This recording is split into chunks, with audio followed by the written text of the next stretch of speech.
오늘 말씀은 예레미야 49장입니다. 암몬과 에돔이 당할 수치라는 주제로 말씀을 전하겠습니다. 더불어 함께 살아가는 세상에서 더불어 함께 망하는 세상을 만들고자 했던 나라들은 당연히 하나님의 심판을 피할 수가 없었습니다. 이스라엘 주변국들이 그러했는데 46장부터 48장까지 애굽, 블레셋, 모압이 하나님의 심판을 받았던 것을 기록했습니다. 그리고 오늘 본문인 49장은 모압과 형제국이며 이스라엘과도 형제국인 암몬, 그리고 동일하게 이스라엘과 형제국인 에돔을 비롯한 몇몇 나라들이 당할 수치에 대한 말씀입니다.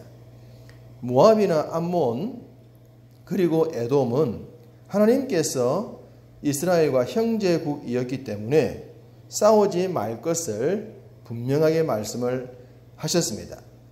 그런데 불행하게도 이들 국가들은 이스라엘을 경쟁국가 내지는 시기와 질투, 더 나아가 정복의 대상으로 여겨 갈등을 유지하다가 하나님의 진노로 망하고 말았습니다.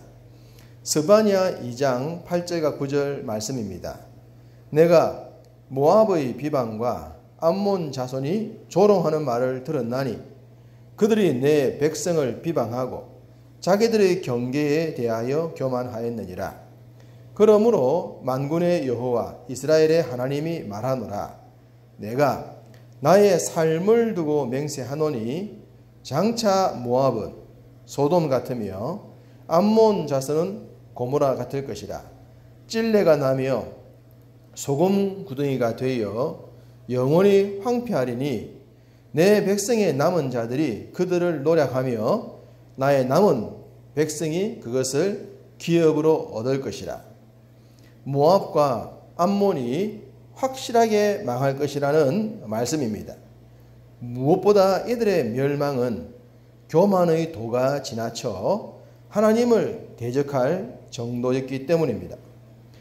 앞선 48장에서 모압을 대표했던 신이 그모스였다면 암몬의 대표적인 신은 1절의 말감입니다. 이들 국가의 신들은 불행하게도 이스라엘 백성들을 크게 미혹하고 말았습니다.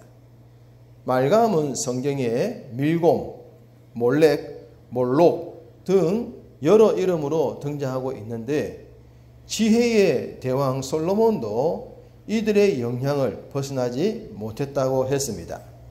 열왕기하 23장 13절 또 예루살렘 앞 멸망의 산 오른쪽에 세운 산당들을 왕이 더럽게 하였으니 이는 옛적의 이스라엘 왕 솔로몬이 시돈 사람의 가정한 아스타롯과 모압 사람의 가정한 그모스와 암몬 자손의 가정한 밀곰을 위하여 세웠던 것이라.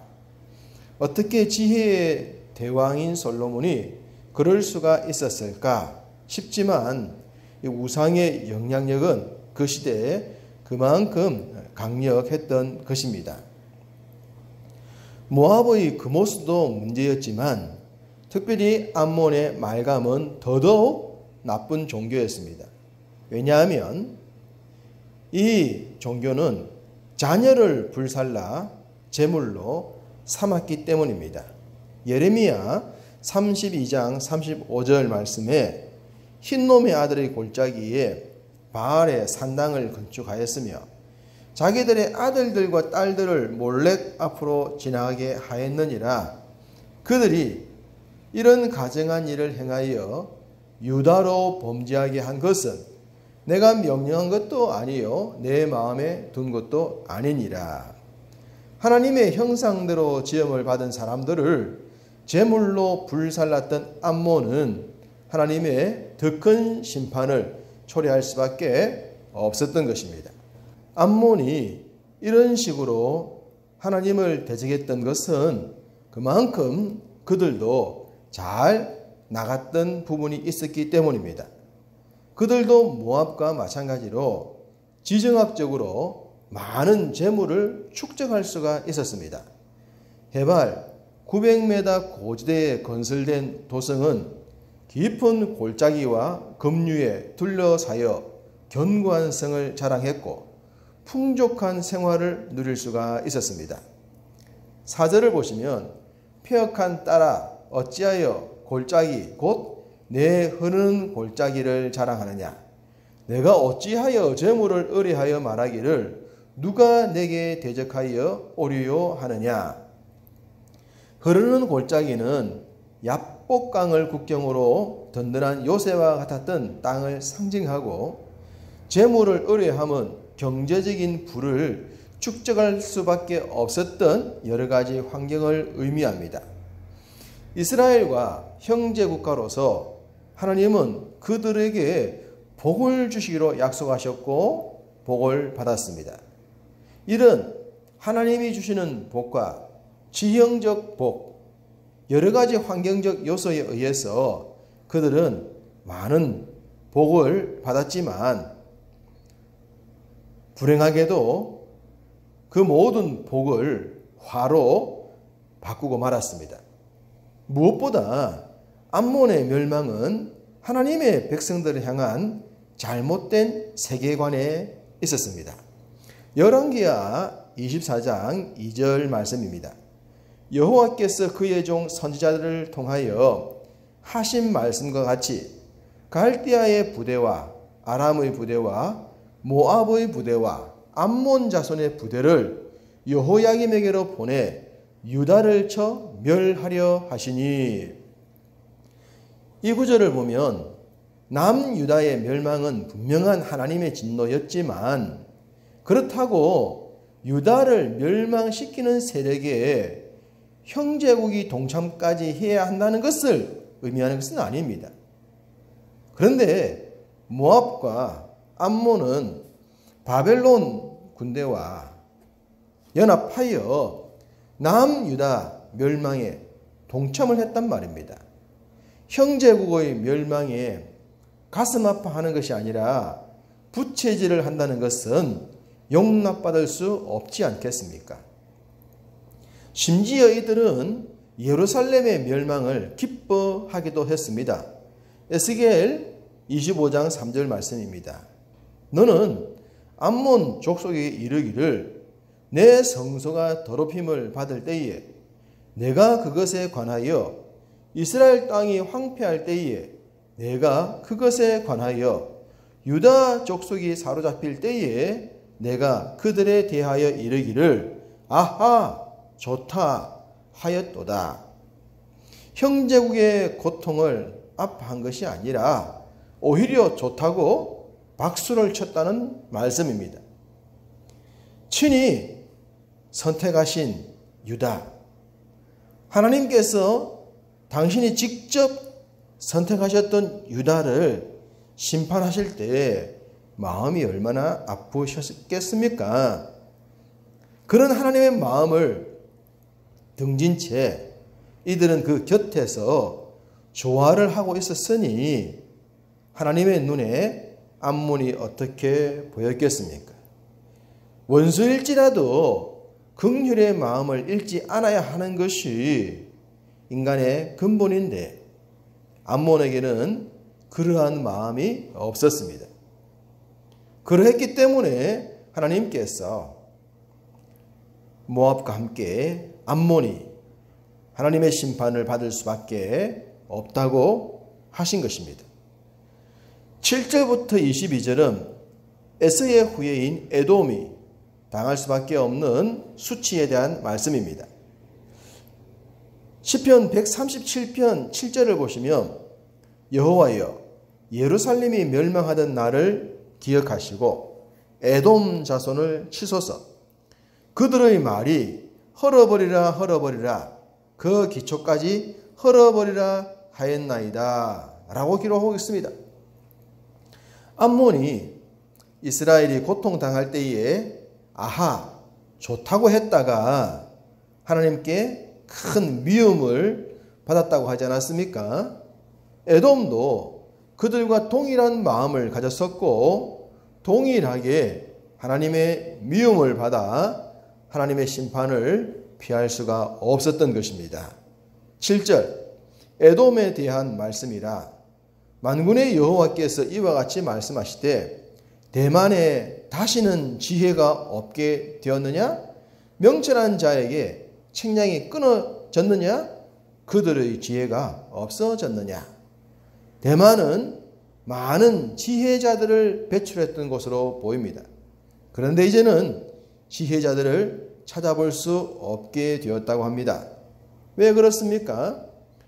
그들의 지혜로 하나님의 백성을 대적하고 하나님을 대적했으니 어떻게 그들이 그 지혜를 더 간직할 수 있었으며 어떻게 생존할 수가 있었겠습니까? 결국 잘못된 지혜와 지식과 명철은 다 사라져 버릴 수밖에 없었고 결과론적으로 어리석은 자가 되고 말았던 것입니다. 13절엔 보스라가 나오는데 이곳은 예레미야 당시 에돔의 수도 성읍이었습니다.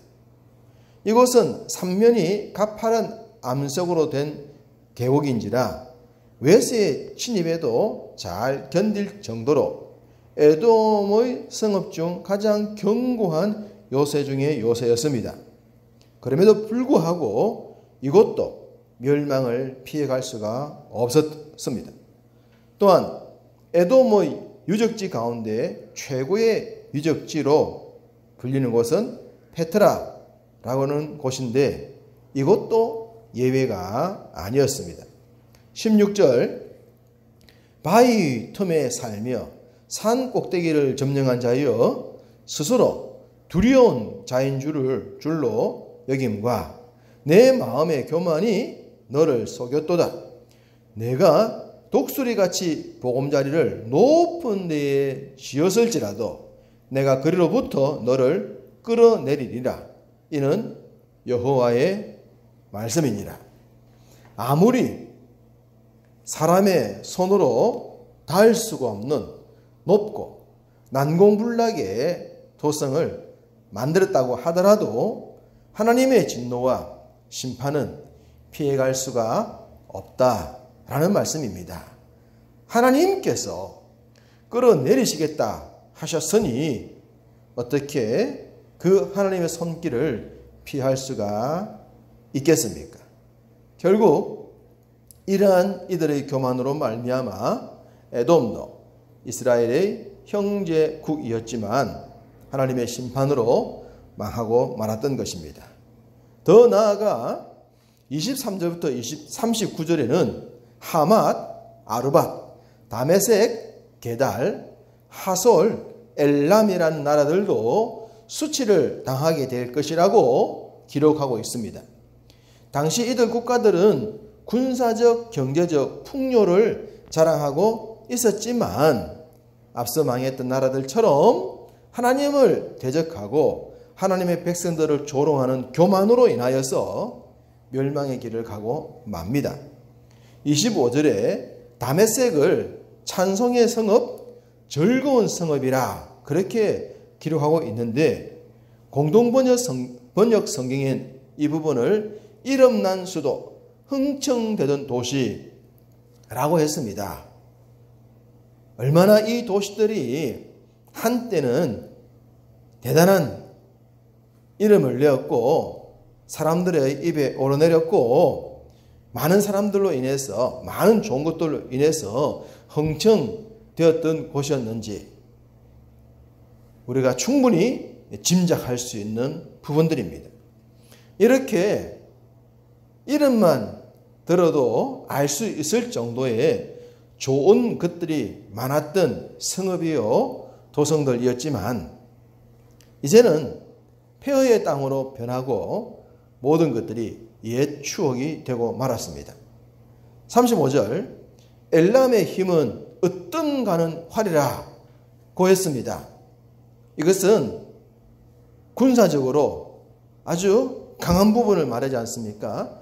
능수능란한 궁수들을 데리고 있어서 주변국들에게 위협이 되었을 모습들입니다. 그러나 그 모든 것들도 무용지물이 되고 말았습니다. 왜냐하면 결국 이들은 썩어 없어질 것을 의지하여 썩어 없어지고 마는 존재가 되고 말았기 때문입니다. 세상은 자신들이 자랑하는 아름다운 것들이 결국 썩어 없어진다는 것을 모를 때가 많습니다.